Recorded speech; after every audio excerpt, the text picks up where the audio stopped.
I pieced together, Glenn Beck has used a ton of stuff from my websites that talk about the origins of the battle that we're facing right now.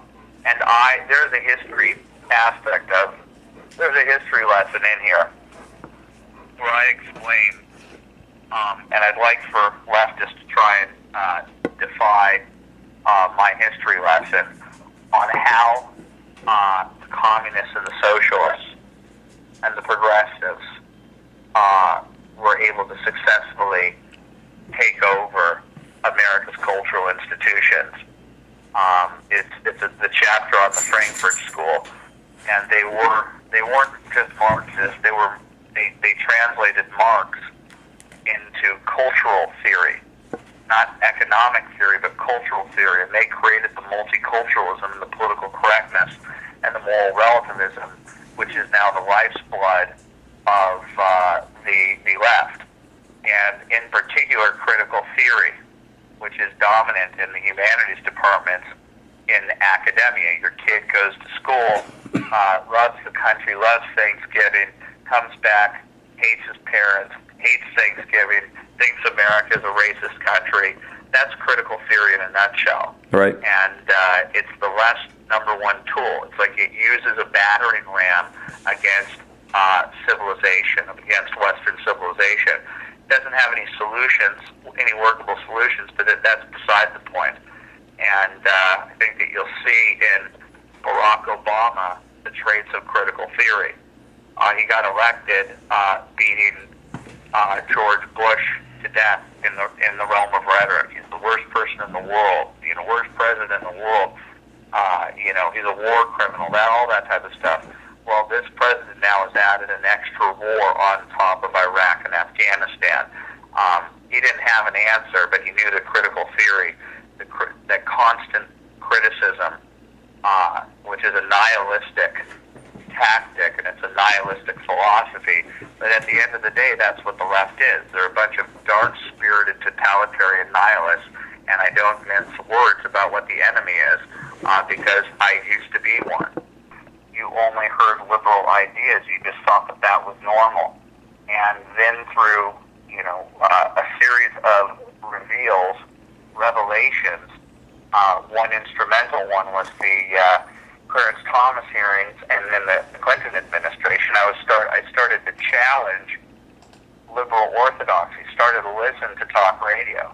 And people like Rush Limbaugh made a hell of a lot more sense than my teachers in college did. In fact, it started to hit me that I was doubting the logic of what I was hearing in college. I was just afraid of standing up to the teacher for fear of getting a C or a D for disagreeing with the ideas.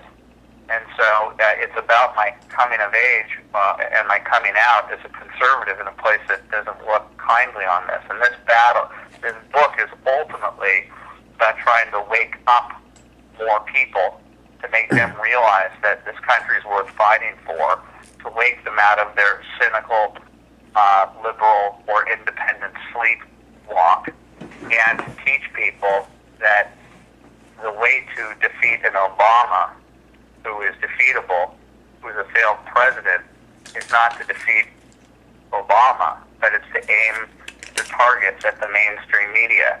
They're the ones who got this guy elected, and they're the ones who are going to do everything in their power to get him reelected. And so my battle tends to be a cultural battle where I bring in an army of new media soldiers who go out there to fight the mainstream media, to report politically incorrect stories, to report stories of corruption, and to use techniques, like undercover video. I worked with Hannah Giles and James O'Keefe on Acorn. I've helped Lila Rose. Almost sneezed. I've helped Lila Rose with her Planned Parenthood stuff. My websites have been proponents of going to leftist events to videotape them in their natural habitat, Yeah. which tends to expose them as being violent, intemperate in their language, rude, and hateful, communist, socialist, all those things. Well, you make a good. I'm sorry, you make a good point as far as the press, because really, I think the majority of people out there that are liberal whack jobs, a lot of them are driven or fueled by the hatred that the mainstream media puts out there, and that's all they know because that's all they read. That's all that I care about, and that's why the media hates me so much. Yeah. Because they know that this is my battle. They know that I've figured it out. That when Harry Reid and Nancy Pelosi retire or are defeated, there will be another Nancy Pelosi and Harry Reid to replace them. So when Bill Clinton leaves office, there's going to be a Barack Obama. But the real battle is to neutralize the omnipotence of the mainstream media collective. These people, as an organism, have immense powers that naturally align themselves with progressivism, the social justice and economic justice movements, and at the end of the day, they're much more comfortable with the concept of socialism than they are with capitalism. And they're much more comfortable with the concept of nihilism than they are with the concept of Judeo-Christianity.